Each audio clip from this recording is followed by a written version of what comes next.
क्या भगवान आपकी नहीं सुनते? आप भगवान से नाराज रहते हो? तो ये प्रसंग आज आपके लिए है। स्वागत है आपका मेरे चैनल मेरे माधव गोपाल पर। आप सभी को हरे कृष्णा। तो ये बात उस समय की थी जब श्री कृष्ण जी सुदामा के साथ वन विहार के लिए निकले थे। तो वो वन विहार करते करते बहुत आगे निकल चुके थे और वो रास्ता भटक गए थे। हार थक के वो एक पेड़ के नीचे बैठ गए। तो श्री कृष्ण जी और सुदामा जी को भूख बहुत तेज लगी हुई थी। तो श्री कृष्ण जी ने देखा कि जिस पेड़ के नीचे वो बैठे हुए हैं उस पे फल लगे हुए हैं। तो श्री कृष्ण जी ने एक फल तोड़ा और उसके 6 हिस्से कर लिए। 6 हिस्से करने के बाद एक हिस्सा उन्होंने सुदामा जी को दे दिया और कहा, लो मित्र, ये फल खाओ, भूख तो तुम्हें भी लगी होगी तो इसका आनंद लो। तो सुदामा जी ने कहा, सच में मित्र, भूख तो बहुत लगी हुई है, और वो फल खाने लगे। सुदामा जी फल को बड़े चाव से खा रहे थे और ये देख के श्री कृष्ण जी बड़े आनंदित हो रहे थे। और जैसे ही वो फल का टुकड़ा खत्म हुआ तो सुदामा जी ने दूसरा टुकड़ा मांग लिया। श्री कृष्ण जी ने दूसरा दे दिया। फिर सुदामा जी ने तीसरा भी मांग लिया। बोला कि जोरों से भूख लगी हुई है, तो श्री कृष्ण जी ने तीसरा भी दे दिया। फिर तीसरा खत्म होने के बाद चौथा भी दे दिया। फिर सुदामा जी क्या बोले, मुझे और चाहिए, मुझे तो आनंद आ रहा है, ऐसा अद्भुत फल मैंने कभी खाया ही नहीं। तो श्री कृष्ण जी ने 5वां भी दे दिया। लेकिन जब सुदामा जी ने 6ठा टुकड़ा मांगा तो श्री कृष्ण जी बोले, अरे रे, बहुत हो गया, बहुत मनमानी की आपने। अब फल तो मैंने तोड़ा है तो मैं भी तो खाऊंगा। अगर इतना ही आनंदित फल है ये तो इसका स्वाद तो मैं भी चखूंगा। और यह कहकर वो टुकड़ा श्री कृष्ण जी ने अपने मुंह में डाल लिया। तो क्या हुआ, ये फल तो इतना कड़वा निकला कि श्री कृष्ण जी ने मुंह से वापस निकाल दिया। फल को मुख से निकालने के बाद श्री कृष्ण जी सुदामा को बोले, इतना कड़वा फल, और तुम कह रहे थे कि इतना अच्छा फल है, इतना स्वादिष्ट फल है, और तुम सारा का सारा खा गए। तुम ये फल सारा मांग मांग कर खा गए और तुमने इसे फेंका भी नहीं। इतना कड़वा फल होने के बावजूद भी तुमने ये सारा खा लिया। ऐसा क्यों किया तुमने मित्र? श्री कृष्ण जी सुदामा से बोले। तो सुदामा जी क्या कहते हैं, सुदामा जी मुस्कुराई और बोले कि जब मैं सारा जीवन जिसके हाथों से मीठे फल खा सकता हूँ, क्या उसके हाथों से मैं कड़वा फल नहीं खा सकता? क्या इस कड़वे फल के लिए शिकायत करूं तुमसे?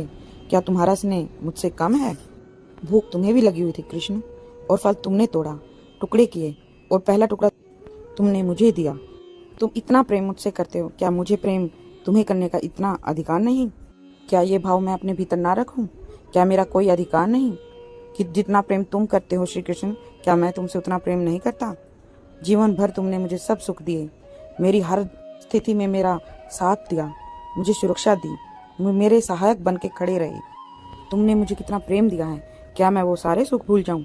और तुमने एक कड़वा फल दे दिया तो मैं तुमसे नाराज हो जाऊंगा और इस कड़वे फल के लिए तुमसे शिकायत करूं? नहीं मित्र। यह सुनकर श्री कृष्ण जी ने सुदामा जी को अपने गले लगा लिया।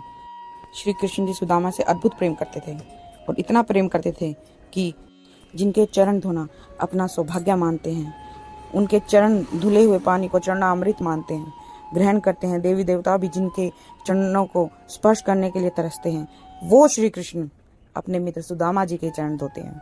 इतना अद्भुत प्रेम करते हैं सुदामा जी को। श्री कृष्ण जी ने सुदामा जी को गले लगाकर गदगद हो गए। और आज हम कहते कि हम ठाकुर जी को प्यार करते हैं, हम श्री कृष्ण से प्रेम करते हैं। थोड़ा सा दुख आ जाए जीवन में तो भगवान को शिकायत करने लगते हैं, थोड़ा संकट आ जाए तो परेशान हो जाते हैं, इधर उधर भटकने लग जाते हैं और जाकर लोगों से कहने लगते हैं कि हमारा भाग्य बहुत खराब चल रहा है, हमारे दिन अच्छे नहीं चल रहे, मेरे जीवन में बहुत संकट हैं। और भगवान को कहते हैं कि मैं इतनी पूजा पाठ करता हूँ, तुम्हें भोग लगाता हूँ, तुमने मुझे दिया ही क्या है? भगवान तू मेरे बारे में सोचता ही नहीं। भगवान से शिकायतें करने लग जाते हैं और भूल जाते हैं कि उन्होंने क्या दिया है हमें। वो सब कुछ भूल जाते हैं कि उन्होंने हमें कितना सुख दिया है। जो वो मीठे फल भगवान ने हमें दिए ना, उनके बारे में सब भूल जाते हैं। अगर वो मीठे फल हमें भगवान ना देता ना, तो ये जो हमारी सांस चल रही है, ये सांसें ना चल। इन सांसों में तो श्री कृष्ण जी हैं, वो इतना अत्यंत प्रेम करते हैं हमसे, तभी तो हमारी सांसें चल रही हैं। वो अनंत ब्रह्मांड के रचयिता हैं। हमारे जन्म लेने से पहले हमारी माता के स्तनों में उन्होंने दूध भर दिया था। हमारे जन्म लेने से पहले उन्हें हमारी फिक्र थी कि मेरा बच्चा संसार में जाएगा तो अकेला कैसा रहेगा, तो इसीलिए उन्होंने हमसे पहले ही हमारे लिए माता पिता, हमारे लिए भाई बहन सब हमें दे दिए थे।